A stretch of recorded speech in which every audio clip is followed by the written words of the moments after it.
For the past 2 years, the region of Donetsk has been in a state of constant flux, with neither side capable of making a meaningful headway. But that might change, and soon. Leaked documents obtained by Ukraine's I Want to Live project have leaked the catastrophic losses of Russia's 41st Combined Arms Army. We're talking about at least 8,625 troops confirmed killed, 10,491 missing in action, and another 7,846 listed as deserters as of June 1st, 2025. That's close to 27,000 people Russia has officially lost from a single section of its armed forces, and more than a large number of countries have in total in their armed forces. But these aren't just numbers on a spreadsheet, even though the screenshots represent them as such. They indicate how Russia's entire military system might follow suit in light of devastating losses incurred through Putin's strategic miscalculations. More importantly, they could expose how Russia's desperate recruitment strategies are quietly destroying the country's economic foundation and social fabric in ways that could permanently cripple the Russian state. Let's start with the details on the losses of Russia's 41st Combined Arms Army that we know so far. The worst hit unit, the 74th Motor Rifle Brigade from Kemerovo Oblast, had 2,479 soldiers killed, 2,732 missing, and 2,789 deserters. When you add those up, it's more than double the brigade's original size of around 3,500 soldiers. This means the 74th Brigade has effectively been destroyed twice over. It's only reasonable to assume that this required multiple complete rotations of personnel just to maintain basic operational capacity. And when the first wave of professional soldiers were mowed down, they were likely replaced with relatively fresher recruits who took Russia's favourable contract terms, which we'll discuss a bit later. To understand how catastrophic this truly is, we need to consider where the 41st Army is mostly stationed. According to the leaked documentation, its units have been operating near the city of Pokrovsk in Donetsk Oblast, where they've been systematically ground down by Ukrainian forces using precision drone strikes and artillery. Pokrovsk isn't just another Ukrainian town. Western analysts consider it a gateway to the most heavily fortified areas left in Ukraine's hands in the Donetsk region. Located at the intersection of multiple supply highways leading toward key Ukrainian cities, including Chasiv Yar and Konstantinovka, Pokrovsk houses a regionally significant railway station that serves as Ukraine's critical logistics hub for the entire Eastern Front. Russian capture of Pokrovsk would theoretically allow further advances towards Dnipro and Zaporizhia, and as Ukrainian military expert Mikhailo Zerakov warned, that the city's position as a hub means that the entire front line will crumble if captured. BBC analysis suggests that Pokrovsk's fall would effectively mean the loss of almost the entire Donetsk region. Yet, after throwing the entire 41st Combined Arms Army and other units at this strategic price for months, Russia has achieved virtually nothing except burying more of its own people. Despite the front line extending for over 600 miles across Ukraine, Russia has focused nearly half of its offensive operations on capturing Pokrovsk. And Russian forces still remain stuck in attrition-based warfare that's yielded territorial gains measurable in football fields rather than a strategic breakthrough. This is where Ukraine's strategic advantages as a defender come into play. By forcing Russia to commit enormous resources to capture a single city, while simultaneously degrading their ability to hold what they've already taken, Ukraine has turned Russia's own strategic priorities against them. The Institute for the Study of War notes that Russian forces had been trying to encircle Pokrovsk from 3 directions, east, south and west, to sever Ukrainian supply lines. However, Russia's massive commitment of forces has left its military vulnerable everywhere else while burning through irreplaceable human and munitions resources. But here's where the numbers become truly shocking. Across all brigades in the 41st Army, the total casualty figure of close to 27,000 represents complete organisational breakdown. When an army loses more soldiers to death, disappearance and desertion than it can replace through normal recruitment channels, it stops functioning as a coherent fighting force. We've already seen the result of that in Russia's inability to make progress despite overwhelming numerical advantages. And the leaked documents also reveal something that should terrify both Russian and Ukrainian planners. Of the deserters from the 41st Army, 28% were convicts recruited into so-called V companies. These are assault units comprised largely of prisoners promised early release in exchange for combat service. This figure is on the high end of the average share of ex-convicts in regular Russian frontline units, which Ukrainian military intelligence suggests range from 5 to 30%. The high convict proportion suggests that Russia's prisoner recruitment program has become a significant source of military manpower. This leads us to the uncomfortable reality of how Russia has been manning its military throughout this war, by systematically emptying its prisons and throwing convicts into the meat grinder. When Wagner Group leader Yevgeny Prigozhin began recruiting prisoners in summer 2022, analysts thought it would end with thousands or a few tens of thousands of soldiers. But by the start of 2025, Ukraine's Foreign Intelligence Service estimated that Russia has recruited up to 180,000 convicts for the war, with the country's prison population practically halving from 600 to 700,000 in 2014 to just 300 to 350,000 in 2024. According to Russian dissident Vladimir Osechkin, whose sources included Russia's Federal Penitentiary Service, over 100,000 Russian prisoners have been offered pardons to fight, with more than 1,000 killed every week in Ukraine. Under the Wagner model, prisoners who survive a 6-month term on the front would be released into Russian society with full pardons for their crimes. But this might be much more difficult than most convicts predicted when they sign up. US estimates suggest that by May 2023, Wagner alone had suffered 10,000 fighters killed and 40,000 wounded since December 2022, with 90% of those killed being convicts. The use of convicts as cannon fodder creates a few problems beyond simple military effectiveness. First, these prisoner recruits are being used as expendable assault troops and deployed in human wave attacks designed to exhaust Ukrainian defenses before professional soldiers advance. And human wave attacks are tactics that should have been considered obsolete in World War I, when mechanized infantry became the norm rather than the exception.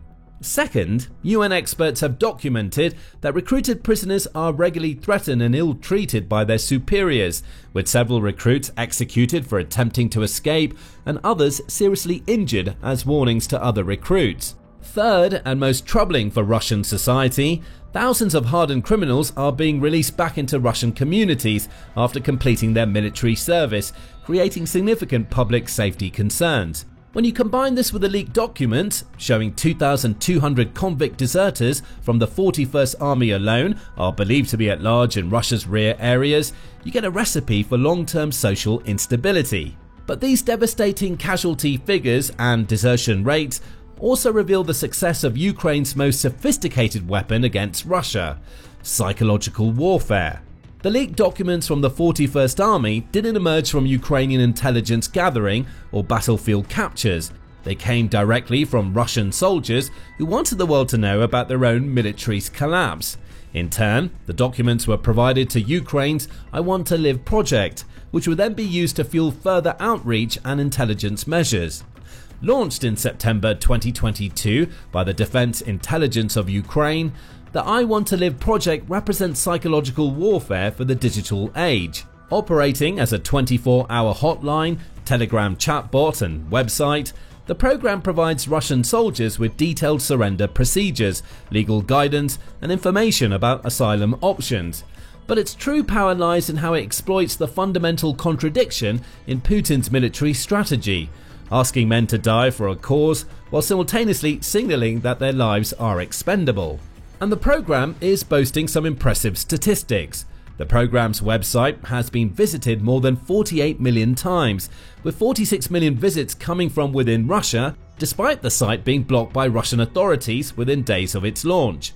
Over 26,000 Russians have contacted the hotline and its associated chatbot, with more than 220 confirmed surrenders and another 1,000 cases pending as of December 2024.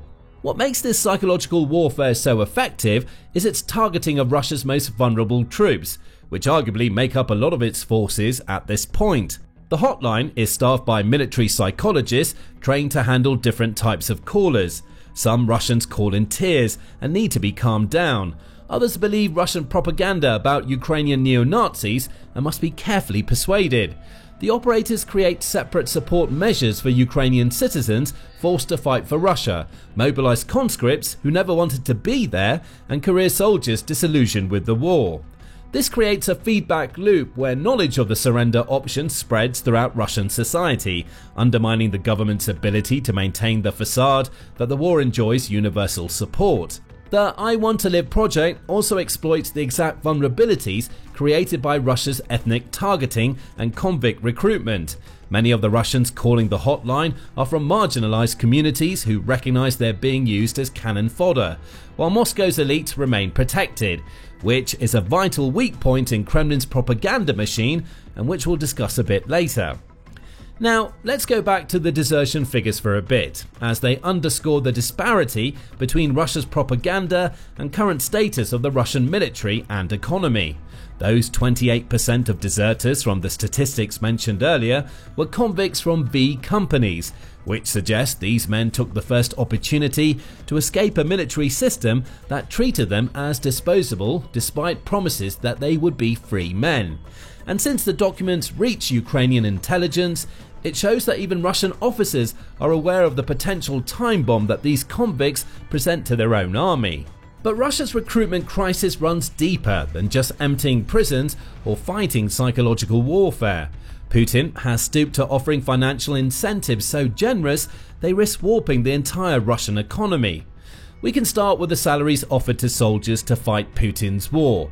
According to the most recent figures, Russian soldiers from Moscow can now earn up to 7.1 million rubles annually, about $82,000, combining monthly salaries of 5.2 million rubles with one-time signing bonuses of 1.9 million rubles. To put this in perspective, Putin's official presidential income in 2021 was around 10.2 million rubles, meaning ordinary soldiers can earn nearly 3/4 of what the Russian president officially makes.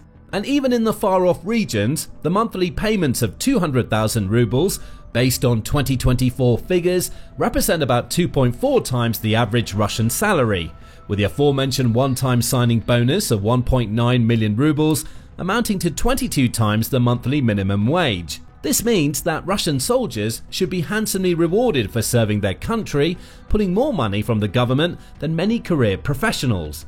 But even this is not enough to get enough feet in boots. The bidding war between Russian regions for military recruits is indicative of a severe manpower crisis. At least 51 Russian regions have increased payments for signing military contracts since the start of the war. Economists note that rapidly increasing bonuses indicate severe shortages. If there are already plenty of people willing to go to war, why is there a need for this bonuses competition? This financial desperation is creating three interconnected economic disasters that threaten Russia's long-term stability. First, the massive military spending is systematically starving other sectors of the Russian economy. Russia's unprecedented level of state spending, where the government is spending 40% of its budget on the military, has forced the military-industrial complex to work around the clock. But this comes at the expense of civilian infrastructure, education, healthcare, and economic development. The militarization of the economy will continue by diverting resources from other sectors. Even worse, the military-industrial sector itself is under increasing pressure. The Russian government is forcing military manufacturers to produce more products without actual financial or human resources backing. Without trained personnel, proper budgeting, and viable timelines, Russian arms manufacturers are unlikely to create effective weapons and equipment, instead cutting corners to slow the death spiral of losing profits. Russian economist Sergei Guriev notes that the Russian economy has practically split into two parallel systems: the military economy that runs on government orders and shows growth, and the civilian sector that suffers from high inflation, price increases, and underemployment. The result is an economy that looks healthy on paper, while ordinary Russians experience declining living standards in everything except military-related industries. Second, Russia is facing a demographic catastrophe now that military recruitment is accelerating. Unemployment in Russia has hit a historic low of around 2% and is still falling, forcing the military, the bloated military-industrial complex, and the broader economy to compete for the same limited pool of workers. And remember, about 700,000 Russians are currently stationed on the front lines, with the army grinding through another 10 to 30,000 potential workers per month. That's 0.5% of Russia's labor supply gone each month. Russia's demographic problems are compounded by the fact that only 1.2 million people were born in 1999, compared to 2.5 million in 1985. The working age population was already shrinking before the war, and with the estimated 600,000 working age Russians who have fled since 2022, combined with military casualties and recruitment, Russian demographics are in free fall. At this point, Russia is banking on capturing Ukraine solely for getting its 29 million citizens, or however many survived the war, without emigrating. And this will only work if Russia manages to win without more casualty waves, which is unlikely to happen. Third, Russia's recruitment strategy is systematically devastating its most vulnerable regions while protecting its economic and political centers. This is creating a colonial-like human extraction system that could ultimately destabilize the Russian Federation itself. The ethnic and regional targeting of Russian military recruitment reveals Putin's most cynical calculation, preserving Russia's economically productive populations while sacrificing its ethnic minorities and rural poor. A BBC analysis from late 2023 found that 6 of the 10 Russian regions with the highest mortality rates in Ukraine were located in Siberia and the Far East, with men from Buryatia 75 times more likely to die than men from Moscow. The targeting isn't an accident, but deliberate policy. In these regions, the unemployment rate is higher than the national average, making the generous military salaries particularly attractive to desperate families. But this economic targeting creates a vicious cycle. As military recruiters focus on remote and rural areas where there's less media coverage and protest activity, they systematically drain these regions of working-age men. Of course, there's a positive impact on the propaganda machine. As these people sign contracts, they get the initial payouts and high monthly salaries, which they forward to their family members back home or spend personally. This allows them to spend even more money on useless luxuries or even gamble it away. At the same time, the regions become more vulnerable to Russian propaganda by showing the high earnings of soldiers, which explains the relatively high level of support for the current Russian government despite the disastrous war effort. However, this is counterbalanced by the aforementioned high rate of attrition within the Russian military. With over 1 million casualties, it's highly likely that Russia's troops are almost completely made from long-serving high officers and relatively fresh recruits that came for generous contracts. And coincidentally, the troops from the worst economic regions have the highest casualty rates in the battlefield, increasing the risk of soldiers not coming back home in one piece. This is compounded by Putin lowering the payout for injured soldiers by as much as 90% depending on their injury. The human cost extends beyond individual families. Entire ethnic communities are being hollowed out, with towns reaching unsustainable levels of population decline. Without working-age men in the population, the community loses one of its major sources of income, but also further reduces the fertility rate of a generation that was directly affected by the decline of the Soviet Union's collapse in the mid-90s. For ethnic minorities, who are already marginalized in Russian society, the disproportionate casualty rates create awareness that they're being used as cannon fodder for Putin, while Moscow sucks all the money and resources out of the provinces.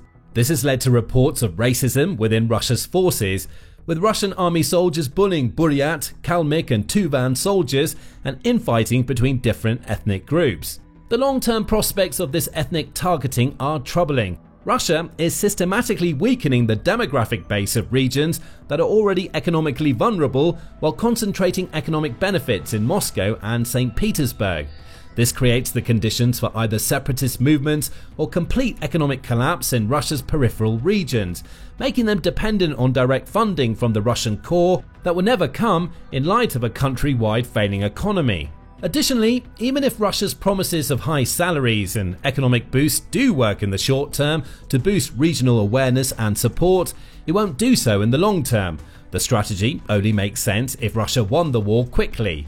When Putin launched the special military operation in February 2022, the plan relied on overwhelming force achieving rapid victory before the economic and demographic costs became unsustainable. Soldiers would get high salaries, yes, but they wouldn't create multi-year drains on Russian resources from prolonged efforts to continue the payouts. Furthermore, the Russian private sector simply can't keep up with military recruiting, economic incentives, and increasing production of arms and munitions. All three of these aspects are fighting for the same limited pool of men, all in Russia's economically disadvantaged regions. Meanwhile, Moscow and St. Petersburg are being isolated from the real effects of the war because it contains the most politically active and relevant section of Russia's society. The result is an economy destined to become more and more militarized, even if that results in stagnating or falling real incomes. And this brings up another point, in that Putin doesn't believe this war is existential for Russia. If it were, Moscow would have already implemented universal conscription that affected all Russian citizens equally. This is not only military suicidal, but points to Putin not actually having control or insight into his country's real state of affairs. This also creates a political contradiction that becomes more difficult to propagate with each month the war continues. Putin needs to convince Russians that the war is worth fighting, while simultaneously protecting the populations whose support he needs to stay in power. If Russia keeps losing soldiers without actually recruiting from its population cores, there's also the possibility that the entire military becomes ethnically distinct from its capital. At that point, Russia's military, which is already at its wits' end morale-wise through sustained losses from Ukraine, might just turn its attention inward and topple the Russian regime in a revolution that echoes the fall of Imperial Russia over 100 years ago. The catastrophic losses of the 41st Army are therefore just one symptom of Russia's broader crisis, a country that chose war over reform, propaganda over reality, and short-term territorial gains over long-term national survival. And the leaked documents show that this choice is destroying Russia from within, one casualty report at a time. Thanks for watching, and if you want to learn how Ukraine is actually killing Russian soldiers en masse, watch our video on front-wide losses. And to stay updated with news straight from the front line, subscribe to The Military Show for daily videos.